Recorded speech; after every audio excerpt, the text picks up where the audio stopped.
Welcome to the Speaking of Women's Health podcast. I'm your host, Dr. Holly Thacker, the Executive Director of Speaking of Women's Health, and I am back in the Sunflower House for a new pod on everything gout and high uric acid. So I became interested in this when I had some patients in my menopause clinic being diagnosed with gout. And it's interesting because it's classically much more commonly a disease of males. And it's interesting to look at some of the sex differences. And since we cover so much on Speaking of Women's Health in terms of being strong, being healthy, and being in charge on diet and nutrition, there's definitely dietary factors that influence this condition, which can be very painful. And the classic kind of presentation of gout was, decades and decades ago, termed a very rich person's disease because only very wealthy people could afford very rich foods, rich in meat, purines, and seafood. So, what are purines? Well, they're substances found in certain foods, and our bodies turn purine into uric acid. And high levels of uric acid, or what's called hyperuricemia, can cause gout, which is a form of very painful inflammatory arthritis. So you might ask, well, what causes the uric acid level to go up? And at least 1 in 5 people have elevated uric acid levels, and it's a waste product when your body breaks down purines that are in drinks and foods. Most of the time, the uric acid just dissolves in the blood and passes through the kidneys and leaves your body in the urine. But hyperuricemia occurs if too much uric acid stays inside your body. And if you've got too much of these uric acid, they can clump together and form very sharp, pokey crystals. And these crystals can settle right in the joints and really be painful. They can also build up in your kidneys and form uric acid kidney stones. And if you haven't listened to our earlier podcast on everything kidney stone, that's a good one to listen to. People say kidney stones are more painful than childbearing. And at least usually at the end of labor, you get the prize of a beautiful baby.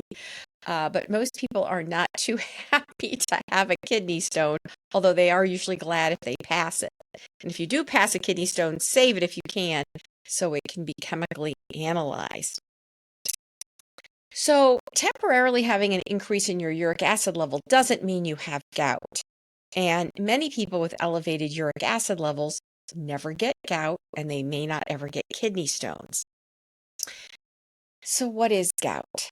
Well, it's a very painful acute inflammatory arthritis. And chronically, if the gout crystals continue to be deposited, there can be not just pain and inflammation, but actually joint damage. So about 5% of people have gout, and it's much more common in males than females, especially it's much more common in males under the age of 60. But with like a lot of things, after age 60, when women go through menopause and lose estrogen, sometimes they catch up to men, or at least start to approach higher incidence of some of these other conditions, whether it's heart disease, sleep apnea. There's a lot of things that it seems like premenopausal women have some protection. Just like gout is very rare in pregnancy. Usually there's some genetic defects or kidney issues. And obviously, anyone that has kidney impairment may have trouble clearing the uric acid. So, in general, we don't usually see gout in young women before the age of menopause. And it's thought that estrogen does protect because it may help flush the uric acid out of the kidneys. And women who have much shorter reproductive spans in their life, late menarche, early menopause, seem to maybe have a higher risk. And some studies have shown that menopausal hormone therapy may actually help reduce gout. But there was one study in Korea of 1 million women that looked at lots of different factors and found very tiny increases in gout in women on hormonal contraceptive pills and menopausal hormone therapy. So there is some differences in studies. Now, certainly the higher the body mass index, obesity seems to make pretty much every condition worse. And again, the caricature of someone with gout was usually a wealthy, quite overweight man who enjoyed rich foods and lots of alcohol. And certainly many alcohols like hard liquor and beer increase purines. Now, according to the Arthritis Foundation, where we got some of this information from, women tend to develop gout in several joints very slowly and insidiously, whereas men get the more classic podagra, which is pain in that big toe joint. That can strike in the middle of the night. Just even the light touch of bed covers tend to cause just terrible pain.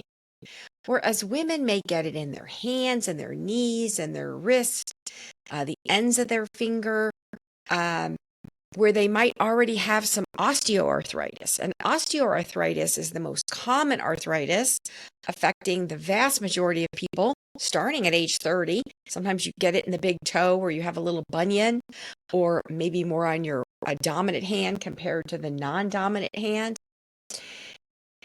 Trauma, sports injuries, certainly there's genetic components. And we have a lot of information on osteoarthritis on our speakingofwomenshealth.com site and upcoming podcast. We also had a great podcast on joint supplements for joint pain and preparing for joint replacement.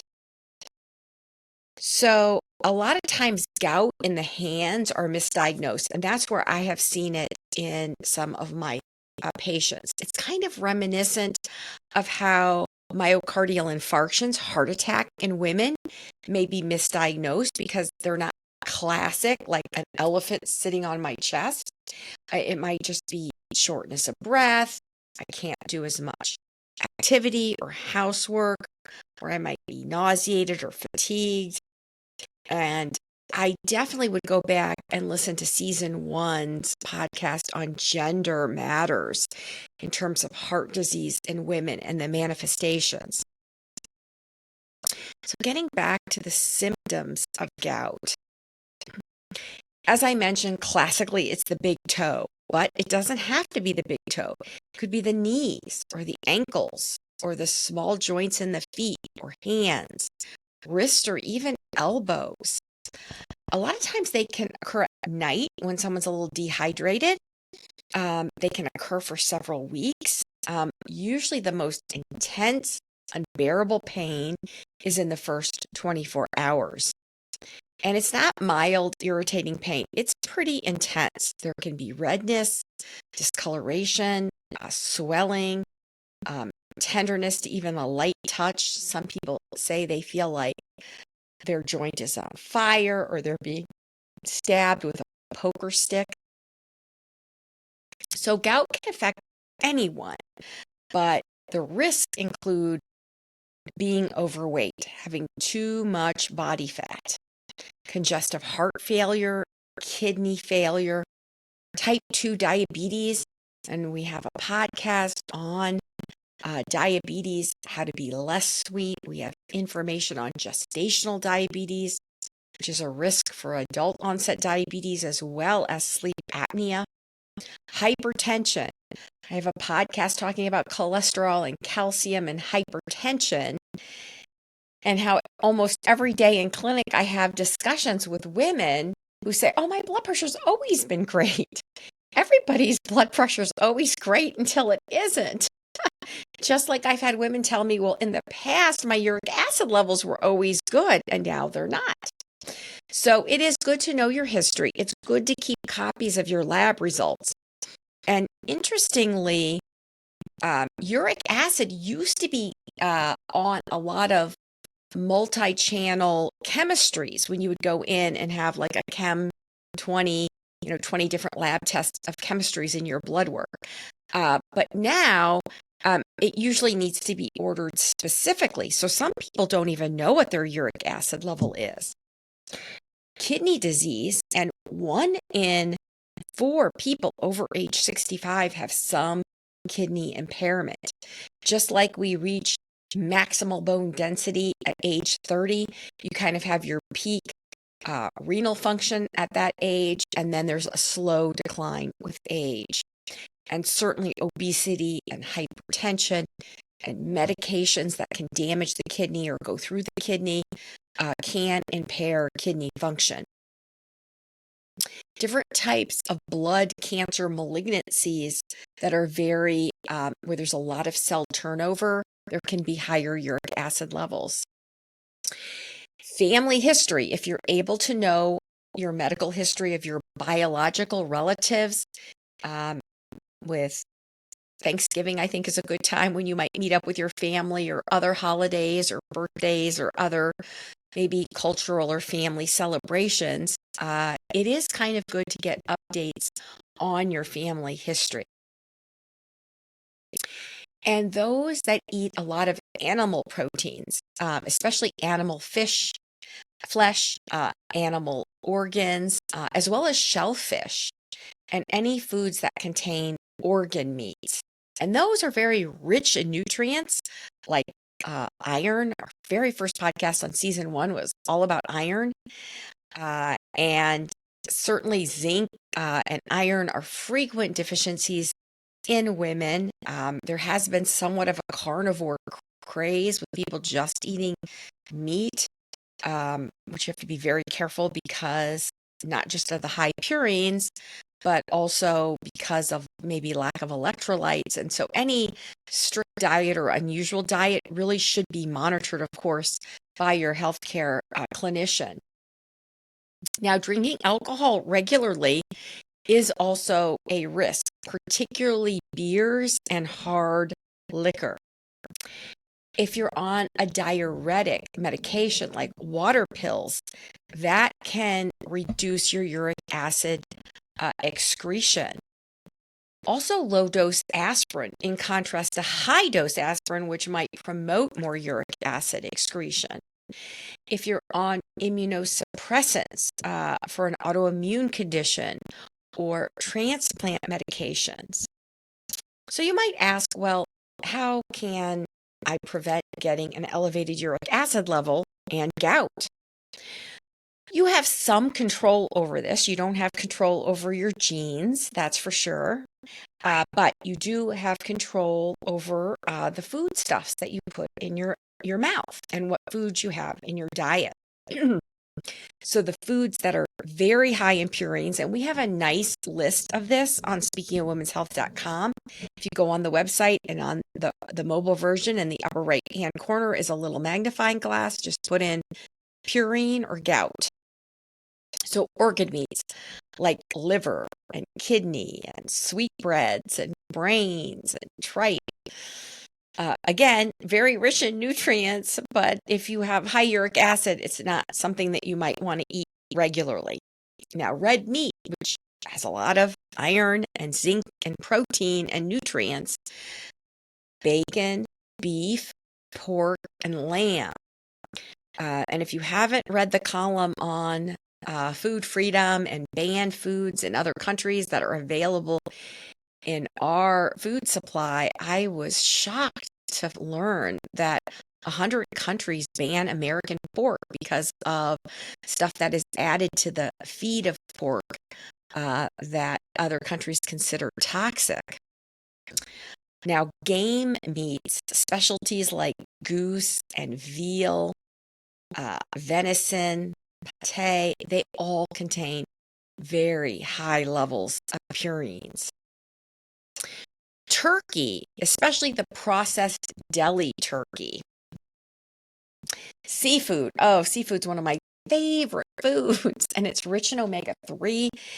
And so many patients that I get their levels of omega-3, maybe because their cholesterol levels are abnormal, or they have inflammation or joint pain or depression.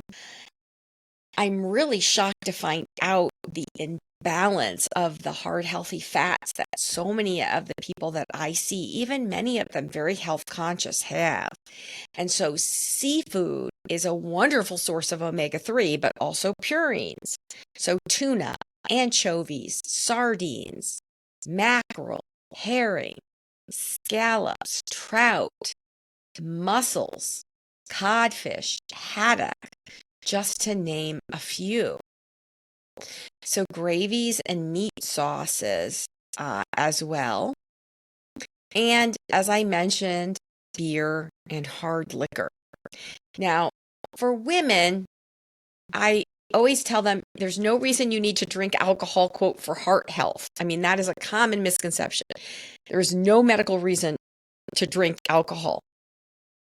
Now, people that are social alcohol drinkers in some studies might have less heart disease, but it may be markers for other things, socialization, exercise. I love to golf, and we all joke about the 19th hole is the watering hole. Obviously, lots of celebrations have alcohol, but 20% of women can become alcoholic. It's a toxic substance to the brain and the liver, and it's also lots of calories, and it does interfere with sleep. If you haven't heard some of our great podcasts on sleep, that's really good to go back to listen to. So, alcohol specifically prevents your kidneys from eliminating uric acid, pulling it back, reabsorbing it back into the body where it can accumulate. So, if you're predisposed to gout and it's a special occasion and you might have a drink and you're predisposed to gout, I have seen some physicians recommend taking colchicine. Colchicine is an old medicine, naturally derived. It affects tubular spindles, and it's very good at treating inflammation and pain.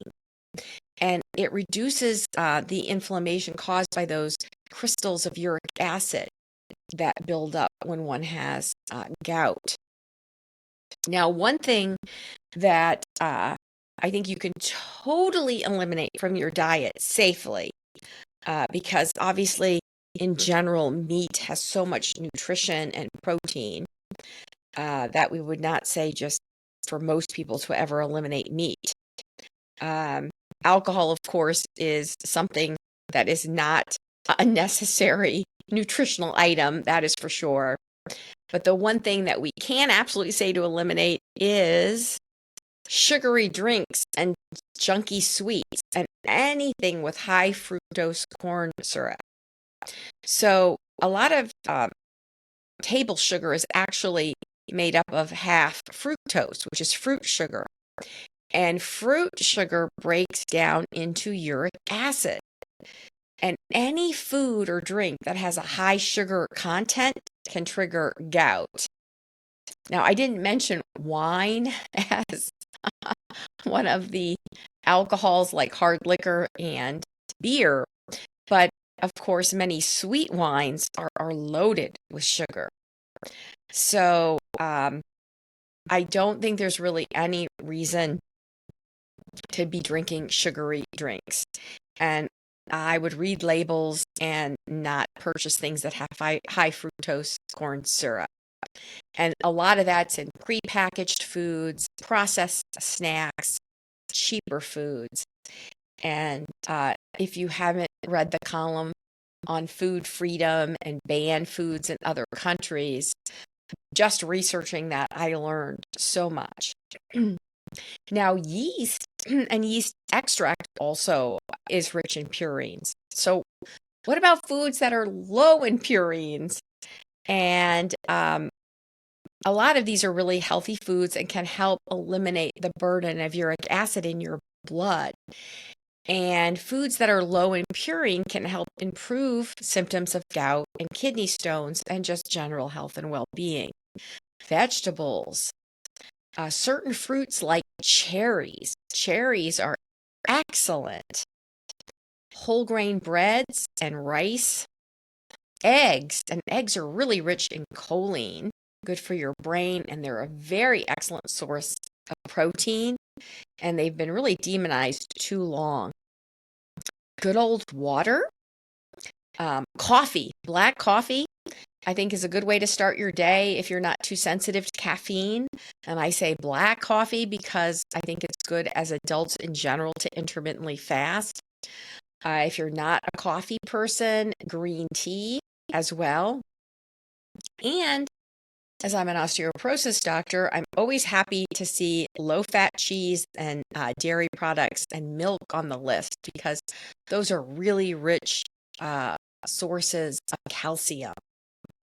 So, in that respect, there are some foods I think that you can enjoy and think about when you're planning, your diet for the week to make sure that you're having some low purine foods and not just high purine foods. It's interesting that some of the foods that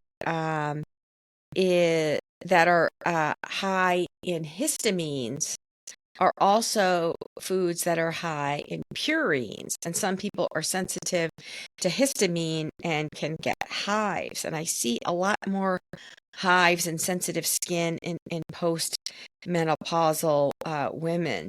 So some of the foods that are super high in histamine include a lot of alcoholic beverages, including red wine, fermented foods, which fermented foods are great for your gut microbiome, like sauerkraut and kimchi and miso, but they are high in histamine. And then the good old meats like bacon and sausage and salami and pork, especially pre-processed meats, as well as fish, mackerel, tuna, sardines, and herring. And the high histamine dairy are primarily aged cheese and yogurt. And then strawberries are very high in histamine, and the so-called tropical fruits like pineapple, banana, and papaya. So not everyone has histamine intolerance, that's for sure, but some people definitely do and have diarrhea and bloating and sneezing and flushing and low blood pressure, even swelling or swelling of the lips and tongue, which can be very serious in anaphylaxis.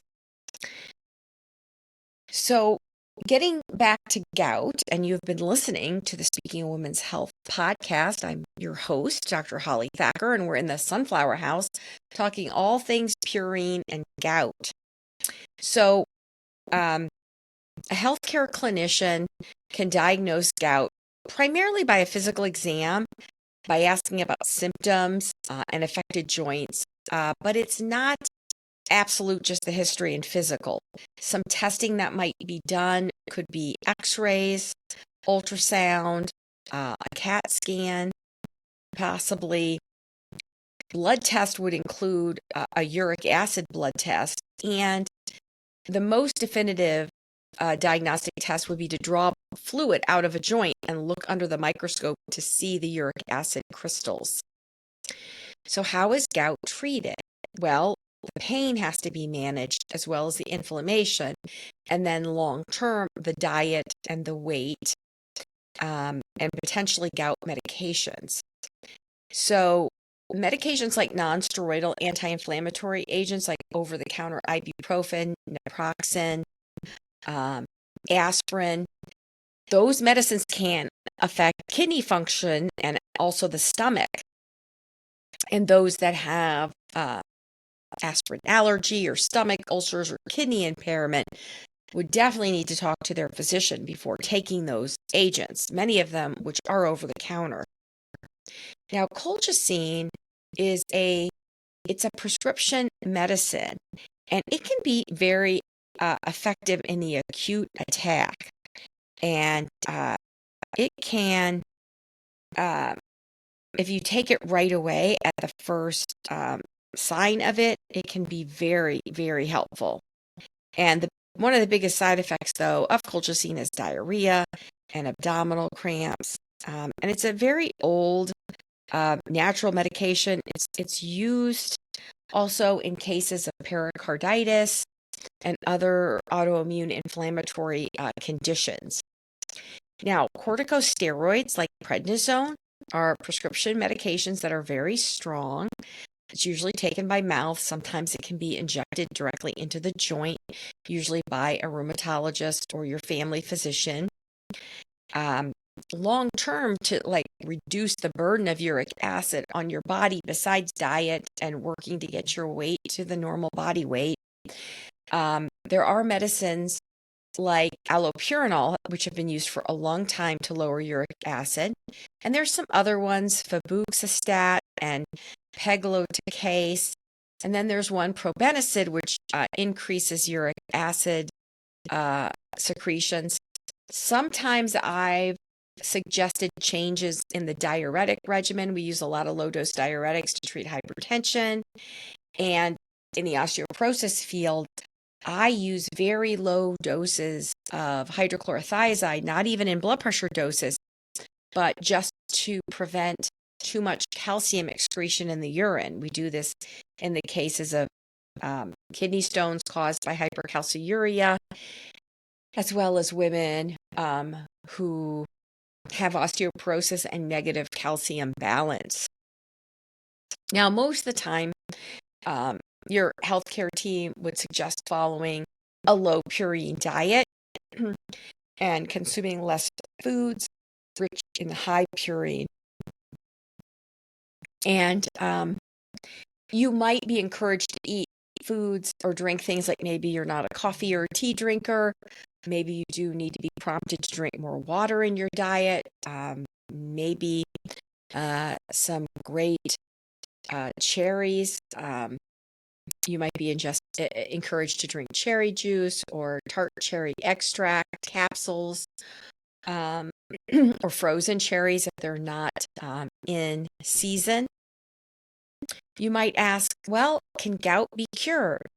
There's actually no cure for gout, but you'll get much less painful attacks if you work with your healthcare team to find treatments that manage your symptoms as well as lower your uric acid levels. And so the thing that is under your control is getting rid of those sugary drinks, the high fructose corn syrup, and super duper rich high purine foods, or at least minimize them, maybe, and pair them with fruit and vegetables and low-fat dairy. Getting regular exercise and strengthening up your muscles around your joints can help. And anyone that is medically overweight or obese, especially central organ body weight, should definitely be working with their healthcare team to get their weight down. Now, what can you expect if you have gout? The flares can happen more frequently if you're not being managed. And some people paradoxically actually get more severe or frequent attacks right after starting a new treatment because the uric acid in their body is more in a flux. And most people with gout eventually find a combination of treatments and lifestyle tweaks to manage their symptoms and reduce how often they get gout attacks. Gout is very treatable, and people who can lower their uric acid below 6 milligrams per deciliter are much less likely to have acute attacks. Now, women have asked me, well, should I take hormone therapy or not take hormone therapy related to gout? And that doesn't usually weigh into our risk-benefit equation. Untreated gout, though, can lead to permanent joint damage, And if you have a buildup of uric acid in the joints and soft tissue, it's called a tophus. And it can actually erode through the skin. And some people with gout can develop severe joint deformities. The tophi, which is actual uric acid crystals in the joints and around the soft tissue, painful kidney stones, and a higher rate of heart disease. So you want to plan for managing a gout attack. So if you start to get a gout attack, you've got to stop alcohol, stop sweet drinks that are sugary and any high fructose corn syrup. You want to drink plenty of water, and you want to elevate your affected joint above the level of your heart as you're able to, icing the joint with cold compresses for 15 to 20 minutes with at least a 20-minute break, doing this a few times a day. You want to avoid stress on the joint from intense physical activity. And you want to seek medical attention if this is the first attack, if it hasn't been diagnosed, if you think there might be infection, if the joint is red and swollen, because gout shares many symptoms with serious infections that might need to be treated with antibacterial agents right away. So when you're meeting with your physician, if you're having more frequent attacks or more severe than they used to be, you want to find out, is this gout? Is it another type of arthritis? What can you do to prevent future attacks? What medication might be used, assuming you've tried to optimize your diet as much as possible. Some questions that you might want to ask are, what are the first signs of having gout? It's usually sudden, without warning, and it's very intense pain. And they can develop overnight, and you might notice the symptoms in the morning.